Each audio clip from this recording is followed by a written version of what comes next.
Health leaders are urging people to stay home this New Year's Eve, especially if they gathered during the holiday last week.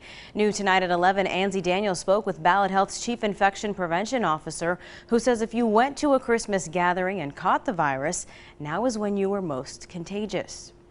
High COVID numbers and back-to-back holidays are causing concern for the region's largest healthcare provider. If you are exposed on Christmas Eve, Christmas Day, and infected, you've been incubating, even if you don't have symptoms yet today, you may develop symptoms tomorrow or the next day, which means that you would be infectious today. While the virus has an incubation time of 2 to 14 days, the average incubation time is 5 to 7. What we're seeing a lot is that 5 to 7 days. And so if you think back to Christmas, we're right in that 5 to 7 day period. Ballad has sounded the alarm since before Thanksgiving, going into the holiday season with record positive cases, and announced Thursday the system tied its highest number of inpatient COVID hospitalizations. If we start at that high and then we have another Christmas surge and then a New Year's Eve surge, and that's when we really get into those worst case scenarios that we talk about every week. If you spent the holiday with others and were exposed, you are in the 10-day infectious period for the virus. From the time your symptoms started,